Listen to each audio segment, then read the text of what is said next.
Hi there, good evening and welcome to yet another session of our XAT Crash Course series. Once again, a very good evening and a very warm welcome those of us who are joining in on YouTube. If you're new to the channel, please don't forget to subscribe to it and do press the bell icon so that you get the notifications as well. You know that we keep on conducting a lot of sessions. So if you don't keep your notifications on, chances are that you'd almost invariably miss out on quite a few of those sessions. So let's start. The focus that we have today, so you know that we're basically talking about verbal ability and logical reasoning, and the focus for the day basically is going to be the logical reasoning part, particularly the paragraph based critical reasoning part that we get. So what we plan to cover today is relevant for this bit. So somewhere between 3 to 6 questions that are going to be very useful for you in the exam is what we plan to go ahead and dive into or talk about today. I'm surprised, no messages so far. Are you able to drop in a text? Are you able to drop in a line?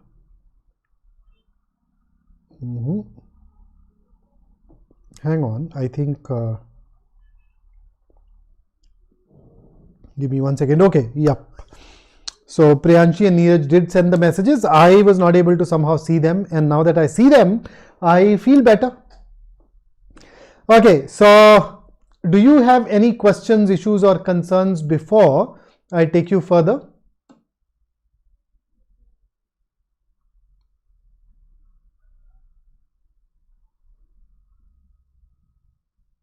So let's dive specifically into the critical reasoning questions. So typically you get paragraph based critical reasoning, and the majority of the questions are going to be inference based, although we get a fair bit of assumption, strengthen, weaken, and there is this particular option which I don't see here, but then logical flow, identify the logical flaw. Last year this got asked quite frequently, and then there are some deductive logic based questions, especially logical consistency, or some people call it conditional syllogism, whatever way you've learned those questions.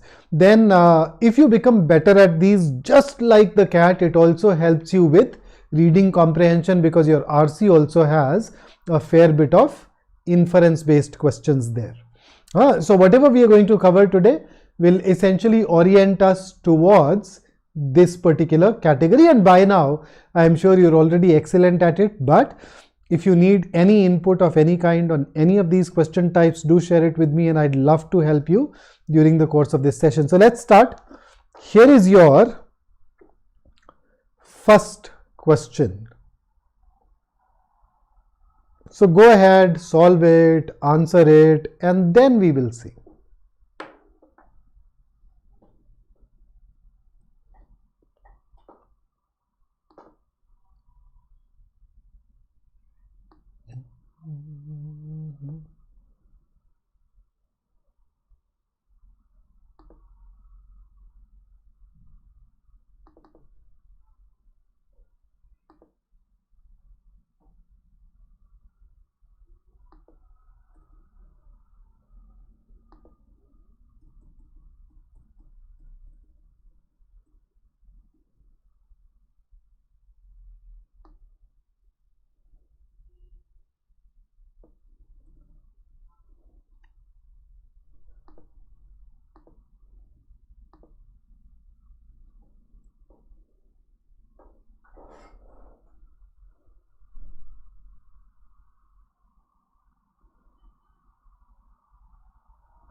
I hope you're thinking. I don't hear all those gears clicking in your mind, but I can definitely count on the fact that you are indeed thinking. Okay. So Neeraj and Rishi, both of them have shared their answers. What's your answer?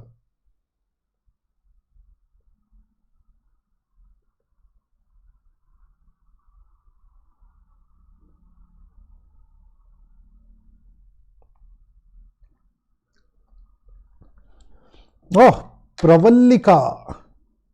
Yeah, I like the way it rolls off my tongue. Huh? Pravallika.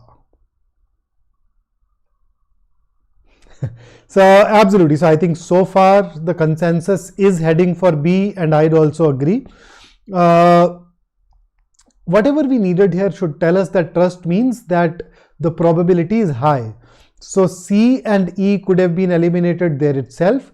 A, the second half contradicts the first half, so A is ruled out.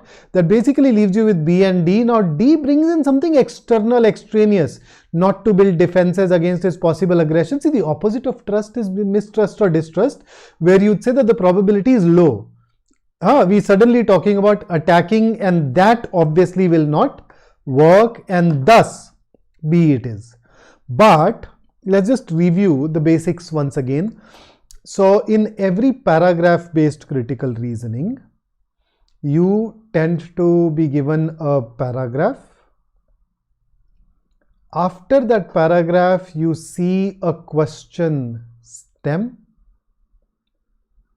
And after the question stem, you obviously have your options.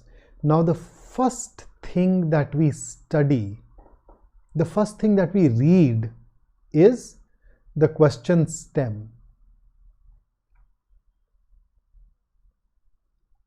Okay, so this is your step one. It's only after that, once you've read the question stem, that you move over to reading the paragraph. And once you've read the paragraph, you come back to the options. So if you don't start with the question stem, you'd notice that you may end up wasting some time because you wouldn't know how to process the information that is supplied by the paragraph. So, but excellent job on first question. Here is the next one. So the answer is B, question number 2.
Yeah, Rishi, it has actually, yes.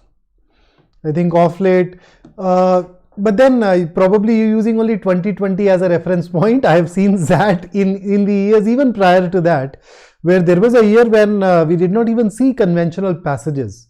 There was basically a paragraph with a question, paragraph with a question, paragraph with a question. So just a series of those. So to that extent, yes, it is unpredictable. So far the answers that I'm getting are C versus E. So let's check C. It can be definitely concluded that in the recent past, coaches of Indian football teams are not from Latin America. Can we definitely conclude this? Shouldn't this be a can't say? We are saying the most successful coaches in Indian club football tournaments are from Latin American countries. So how do I know whether the majority are not from Latin America? I wouldn't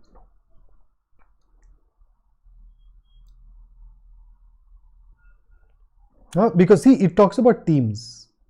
So we're obviously in this context talking about the clubs. So whether they are from Latin America or not is something that we wouldn't know. Moreover, it is not even talking about majority. It says coaches are not from Latin America, which is actually why I can't say. We can actually call it false because chances are, no, we are talking about recent past and the most successful ones have been from Latin America. So obviously there have to be some from Latin America.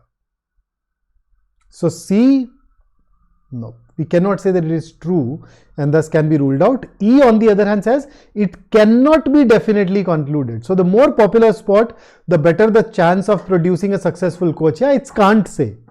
You cannot call it true. And that's what E says. It says that it is not true. And that is where E scores over C. Sanjay would still not be able to choose it. How do you know whether most are or are not? So see, a football match is a zero-sum game. If there is somebody who has won, there is somebody who has also lost. Okay, so let us say that there are 20 club teams. And let us say that 5 of these, the top 5 teams, happen to have Latin American coaches. Now, what about the remaining 15? It is possible that some of these also have Latin American coaches. Right? The most successful coach could be Latin American. I think the worst coach can also be Latin American for that matter.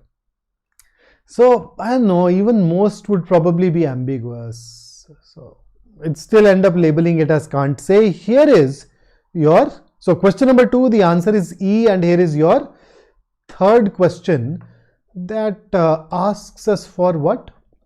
Remember, start here. So what does it ask? And I've seen that some people do not get enough practice of this question type and therefore they kind of find these questions difficult. But let's see. There was supposed to be 5 options. Where is the 5th one in this? Sorry, I probably did not pay attention, but just go ahead, work with these 4.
Okay, so A, D, C, let us check. So typically, one of the key things that I use in paragraph based CR questions is paraphrasing the argument. Paraphrasing is converting it into your own words so that it becomes easier for you. Okay, so what exactly is the paragraph?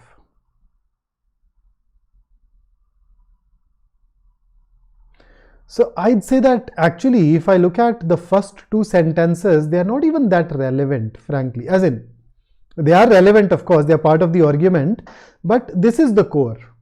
A university that retains the right to patent the invention of its faculty members has the motive to suppress information. Clearly, suppressing information concerning such discoveries is incompatible with university's obligation. So you notice, the premise says that university has motive to suppress, right? And the conclusion says clearly suppressing is incompatible with a university's goal of promoting free flow of ideas. Therefore, I think the ultimate conclusion then be, therefore a university should not be entitled to patent. Right? Now look at this carefully.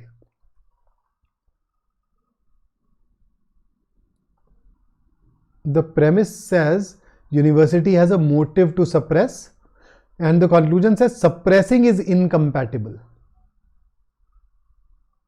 So conclusion says suppressing, premise says motive to suppress. So the missing link is, when you have motive to suppress, you do suppress. It's only then that you'd reach suppressing. Otherwise you cannot even reach there. So one very key assumption here is that if somebody has a motive to suppress, then they do suppress. So let us check. A, universities are the only institution that have an obligation. We are not even talking about other institutions versus universities. So let's remove it. B, most inventions by university faculty members would be profitable if patented. Okay, check this out.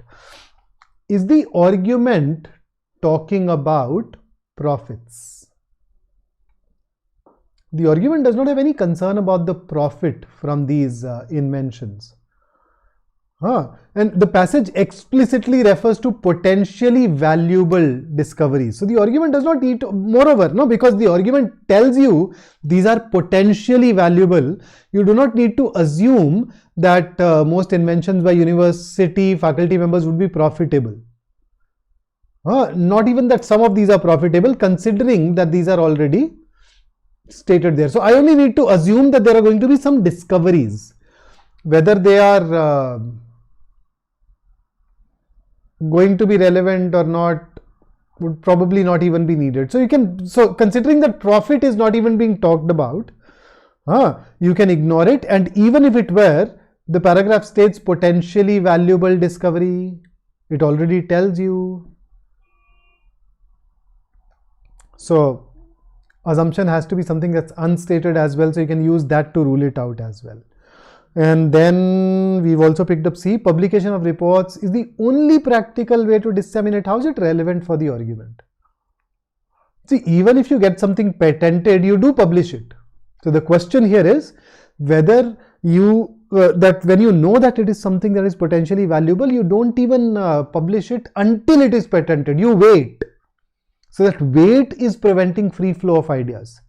So whether publication of reports on research is the only practical way, or can you upload it on your website, etc., that will become irrelevant.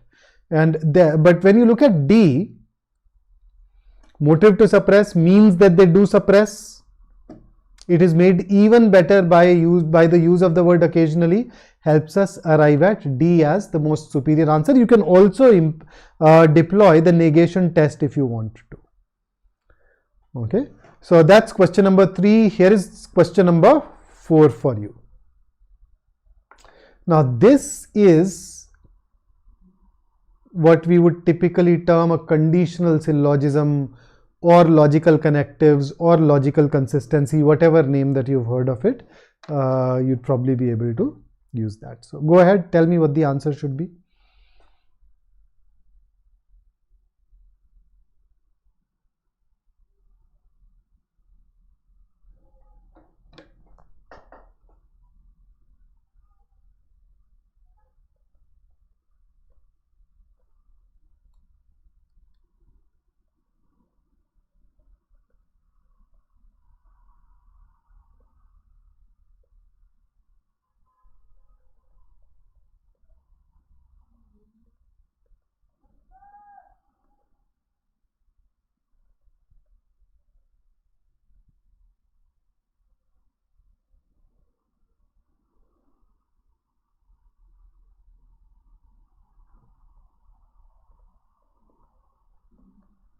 Let me write this again.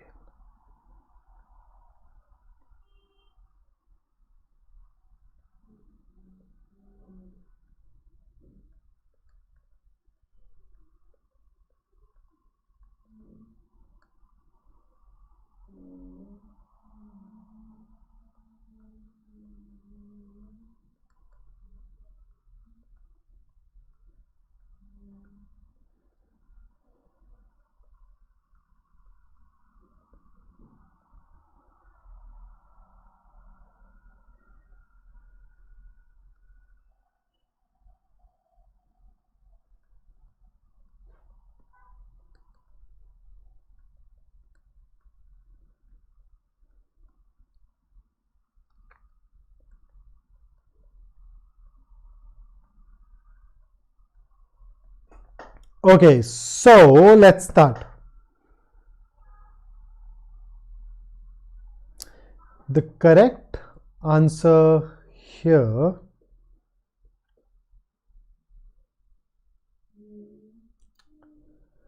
should be option C. Why C? Let's see. First up, it says only if an electorate is moral and intelligent will a democracy function well.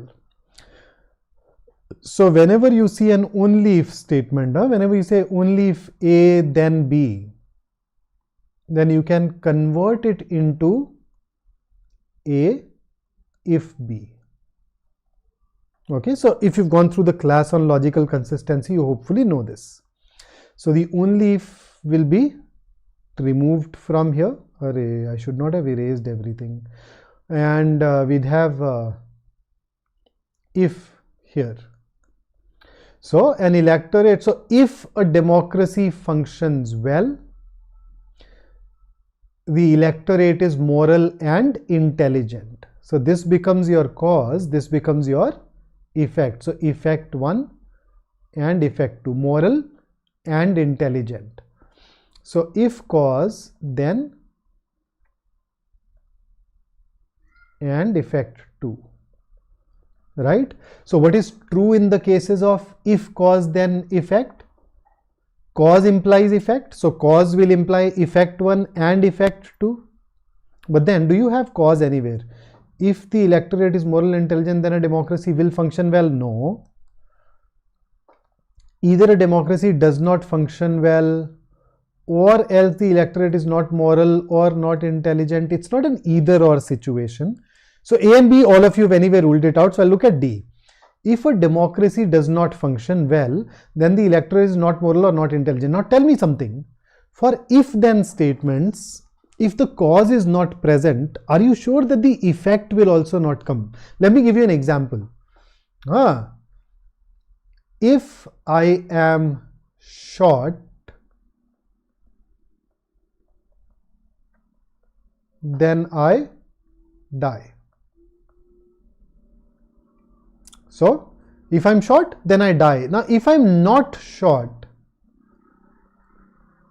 can you from this imply that I will not die? Is getting short the only way of dying? So in if then statements, if I throw in some technical jargon, the cause here is insufficient.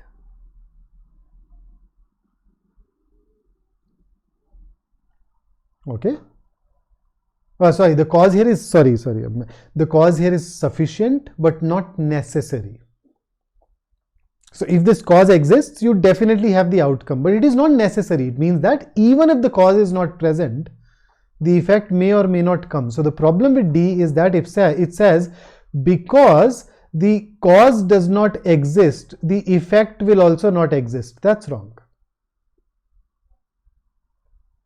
On the other hand, if the effect, if I did not die, you can definitely infer. So this won't work, but if I did not die, you can infer that I was not shot at.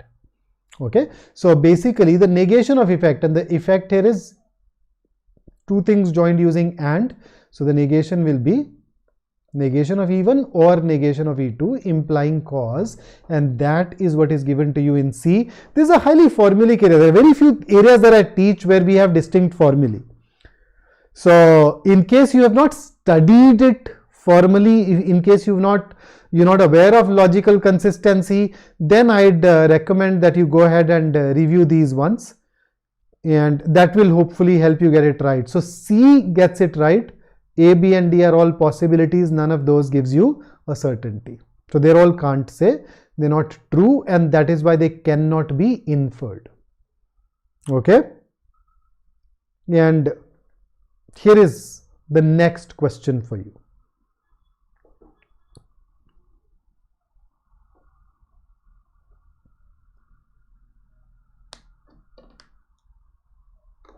Oh, interesting. Nice question.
Okay, so Vrinda has set the ball rolling. Let's see what others go with.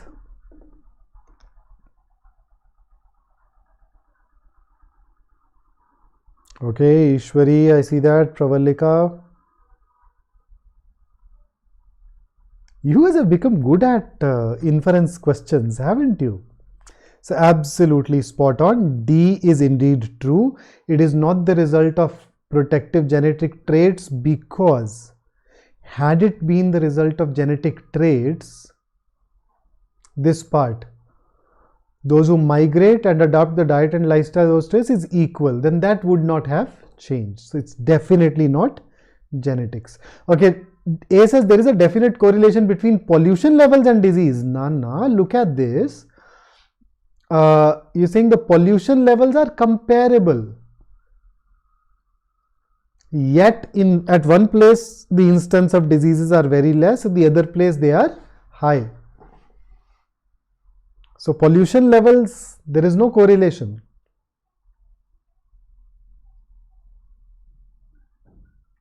So this is actually false. Comparable is more or less similar, which basically tells you that pollution is not a factor for sure. And had there been a correlation, then the place where pollution is more, you would see greater instance of disease, low pollution, lower instance of disease, equal levels of pollution, similar instances of disease. This in fact breaks the correlation. Okay, the paragraph. So here is the next one. Question number 6. Sorry, I keep forgetting that I've highlighted the answers too. Here is the next one. Question number 6 on the screen. Go ahead and tell me what the flaw is.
Okay. So absolutely yes, 6th is indeed D. So what is happening here is that we're saying that there are people who have nervousness and anxiety. We see that they also have high blood pressure. Now, how can we say that nervousness and anxiety are a cause for high blood pressure? So whenever we see two things happening together, there are 4 possibilities. So let's call this A and this B. So there are 4 possibilities. Possibility number 1, A is the cause, B is the effect. Possibility number 2, B is the cause, A is the effect. Possibility number 3, both A and B are caused by a common factor. And possibility number 4 is that both A and B are independent of each other. That they're just happening together. I'll just make myself vanish briefly. They're just happening together. There is no causal relationship between them. So here too, in question number 6, if you look at the situation, we are saying that, okay, we saw these two things together. Now from this, how do you know that A is the cause and B is the effect? So we've converted a correlation into a cause. Now we have assumed that it is scenario 1 and not any of the other 3, which is incorrect, and that is why D.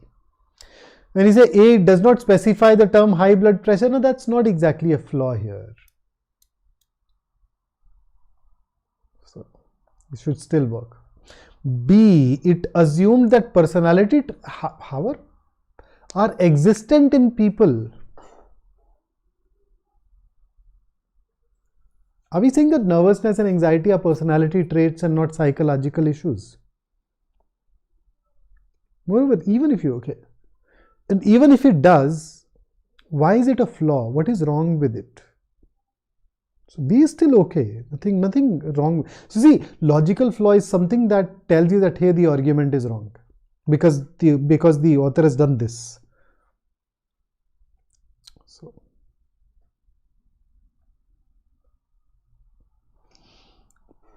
Neeraj, that will be irrelevant. Yeah, that will take us beyond the scope of this argument. So the core problem in this argument is it says that look at these two things occurring together. From this, the conclusion derived is one is the cause and the other is the effect, without supplying that additional information needed. So this is typically known as a causation correlation fallacy. It's a very well-known popular fallacy. Here is the next question for you. This is from, I think, XAT 21. Let's see.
Pravalika, that is quick. Under a minute for this is amazing.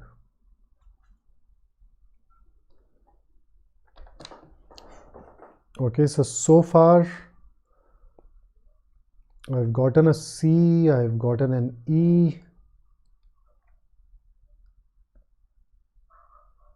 Let's see if there is any other option that I get.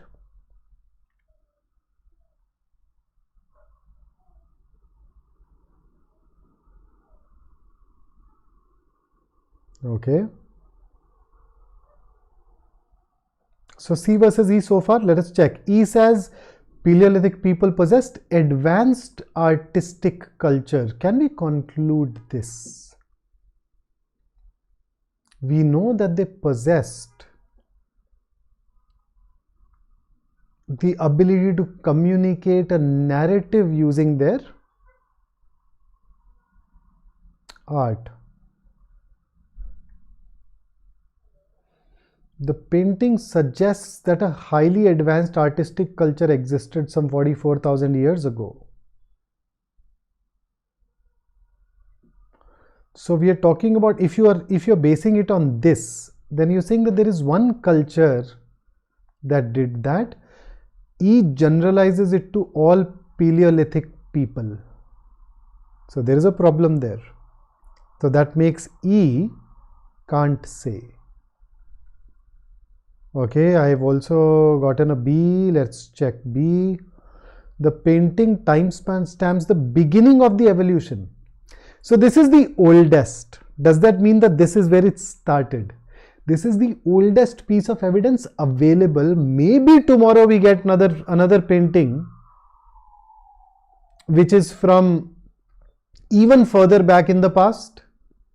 So can we be sure that this is the absolute beginning and tomorrow we are not going to discover any other painting that will push the timeline further to the past? So beginning, no, can't say. is the oldest till date. And that is why C actually becomes superior. All it says is it puts chronological context. It just pushes our understanding to that, okay, we had this at least 44,000 years ago. Maybe we had it even prior to that, maybe we don't know, but it at least stretches it back to that timeline. And that is why we'll pick up C over B or E. Here is your next one. So 7th, the answer is C, and here is your question number 8. Another assumption question, let's see.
Okay, A, C, D. All right.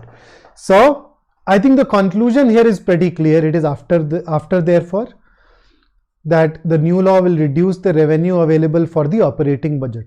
How? So 10% fewer vessels at the port,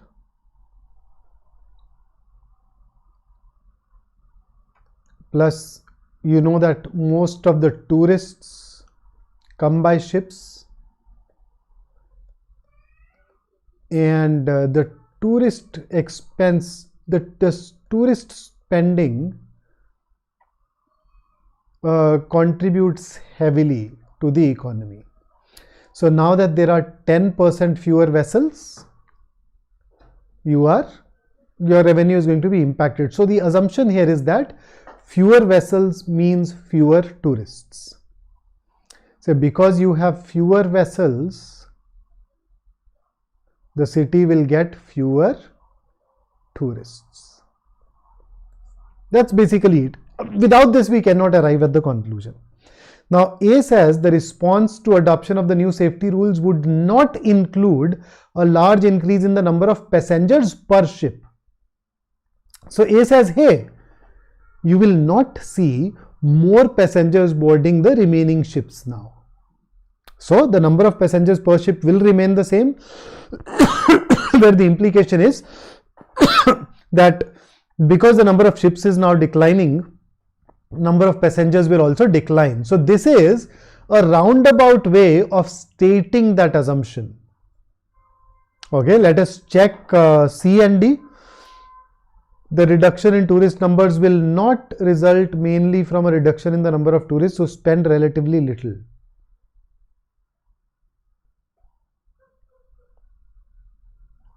The reduction in tourist numbers will not result mainly from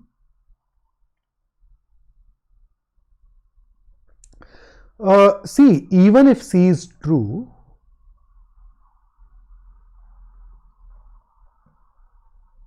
you are in either case. See, even if I negate C, the argument can still be made.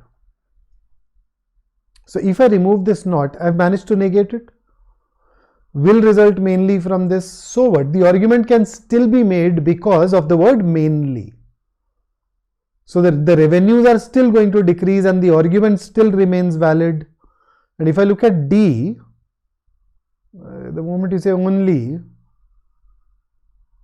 this is irrelevant for this argument. Whether it is the only way or not will have no bearing on the conclusion that we have here. This can be part of a counter argument somewhere, but not this. So C was close, but I think even if you negate it, you would realize that the argument can still be made. So A remains the best answer choice for us. And with that, let's dive into our next question.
This is a good one. This has a couple of challenging options.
A, B. Okay, so what is it that we want to do here? First up, we want to support the argument, that is, it is a strengthen the argument question. So let's look at A. The exhaust from Fatehpur Sikri's few automobiles is not a significant threat to its buildings. Okay. So what is the argument? What is the conclusion of the argument?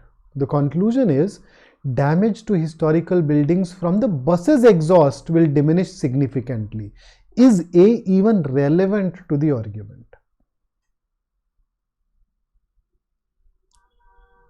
The argument restricts itself to the damage caused to the monuments by the tour buses or the tourist buses.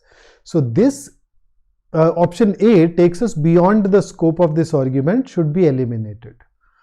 Okay, B.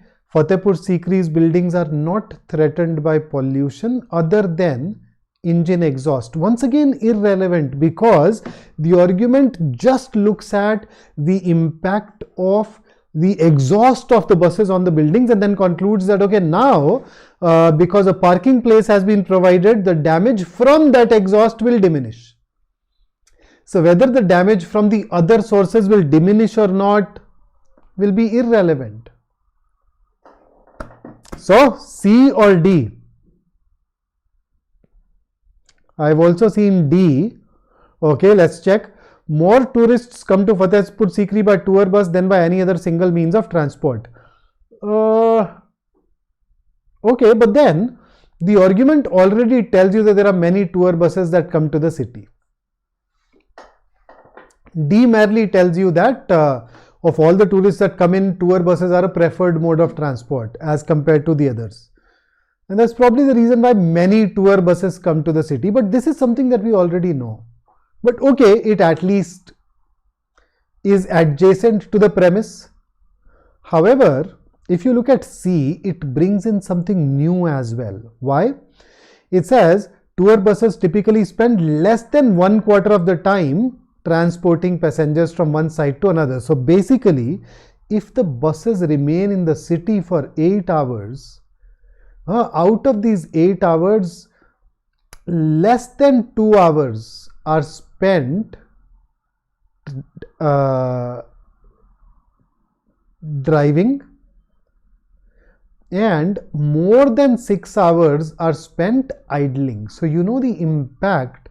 So there were buses which were idling for more than 6 hours, and now that they are parked, this entire thing will vanish. So the pollutants that they release will be, so for all the 8 hours they were releasing pollutants, now they'll be releasing pollutant for only at the max 2 hours. So the pollutants are being cut down by 75%. So this probably is going to provide the most support, and that is why C is going to be our best option. So that's what I had brought for you today. Here is a list of the upcoming sessions. I think I am probably making this invisible. So check this now. So tomorrow at 7 GK, 2nd January, Quant and DI, 3rd of January, decision making, and then on 3rd of January we'll also once again have a GK crasher. So plenty of crashes for you in this crash course moving forward. So I hope that you attend these and benefit. Besides, we do offer online classes which are dedicated for these other management entrance tests. So you can enroll yourself in that particular program. And don't forget that we'll have a detailed analysis of XAT 24 for you ready on January 7. The paper gets over at 5:30. We should be out by 5:45, 6. So I think we'd be able to give you first impressions at around 6, and hopefully a detailed analysis as and when we are able to reach back the centers. Man, the centers this time around are so far away for most of us that it is absolutely crazy. Man, this is beyond me now. I'd be traveling 90 kilometers one way to reach the center. It's horrible. I haven't had it this bad ever. So this is a record of sorts, but the moment we are back, we'll also start giving you a detailed analysis. And that's it from me today. If you liked working with me, don't forget to like this session and do subscribe to our channel. Until I see you next, have a great time, keep working hard, and if you need me, I'm just a message away. You can use any of these places to reach out to me. So, take care and see you soon.